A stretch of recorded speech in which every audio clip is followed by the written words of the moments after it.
আপনি কাঁদছেন কেন? আপনি কাঁদছেন কেন? কি হয়েছে?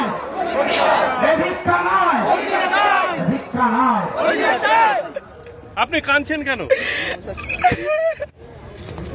কি হয়েছে আপনার? আপনি কাঁদছেন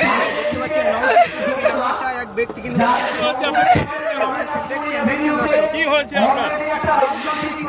আশা করেছিল ভাইজানকে দেখবো, দেখবো কি দিয়ে রাজ্য সরকার আমার জন্মের থেকে এরকম দেখিনি সরকার। আজকে যার জন্য এসছে, যার জন্য জনগণ এসছে, যার জন্য বিভিন্ন এলাকা থেকে এসছে, আজকে শাসক দল কি করছে? এই শাসক দল কি করছে? জন্মের পর থেকে আমি এরকম শাসক দল দেখিনি। দিদি তো বক্তব্য রাখে যে গুজরাট খারাপ, এ দেশ খারাপ, ও দেশ খারাপ। আজকে মুখ্যমন্ত্রী, তুমি জেনে রাখো এই পৃথিবীর থেকে একটা মাত্র সব থেকে খারাপ দেশ তুমি করছো এই পশ্চিম বাংলা। মাননীয় মুখ্যমন্ত্রী বলবো, যার জন্য আমরা এখানে এসেছি সেই বাজার আমাদের প্রত্যেকের অন্তর আছে, প্রত্যেকের অন্তর আছে, ওদের চোখে দেখতে পাইনি কিন্তু তার কণ্ঠগুলো আমরা শুনেছি। কিন্তু তুমি কি সরকার? জনগণ তোমার কি দেখে করেছে? এই সরকার কবে শেষ হবে? এই সরকার, আমি প্রত্যেক জনগণ মানুষকে বলবো, এই সরকারকে 2024-26-এ একা রাখবেন না। যদি রাখেন আজকে তিলেকতলার মতো রেপ করবে ঘরে ঘরে রাস্তায়, কিন্তু বিচার পাবেন এই সরকার থাকলে।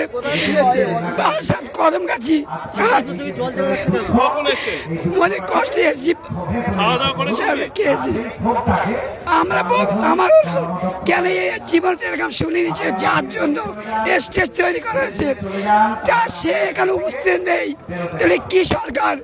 এই সরকার, আমি প্রত্যেক মানুষকে, হিন্দু খ্রিস্টান জন্য সকলকে বলবো, এই মমতা ব্যানার্জিকে আগামী 26 যে ইলেকশন আছে একে প্রত্যাখ্যান করুন। তাহলে আগামী দিনে আপনাদের এরকম করবে, ওই একা রাজত্ব করার চেষ্টা করলে আগামী দিনে কারোর কোনো ইয়ে থাকবে না, স্বাধীন বলে কিছু থাকবে না।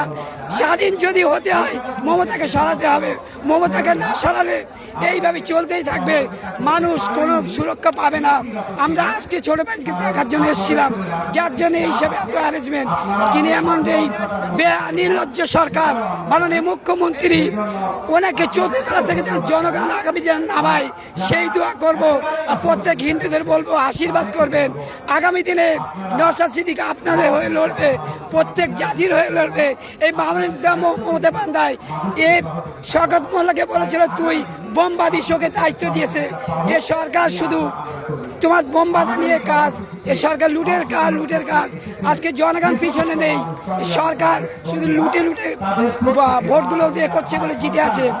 আজকে একটা সাধারণ বিয়ে হলে ভালো ছেলে খুঁজি, আজকে একটা ভালো মেয়ে যদি কারোর সঙ্গে বিয়ে দিতে হয় ভালো ছেলে খুঁজি। তাহলে দেশ চালাতে গেলে কেন মাননীয় মুখ্যমন্ত্রী খারাপ ছেলে খোঁজে? এই মাননীয় মুখ্যমন্ত্রী ধিক্কার জানায়। আগামী দিনে 2024-এ জনগণ এমন করবে, নীল নদে ওদেরকে ফেলে দেবে। আমি এই দোয়া করি। আর হিন্দুদের বলো তোমরা আশীর্বাদ করো যেন মাননীয় মুখ্যমন্ত্রী 2024 সালে হেরে গিয়ে আমাদের নতুন করে যে স্বাধীনভাবে সকলে বাঁচার যেন আশ্বাস পাই আমরা। এই বলে আমি মোহাম্মদ শফিক ইসলাম। আমি দল মাঝে মাঝে করি, মাঝে মাঝে ছাড়ি।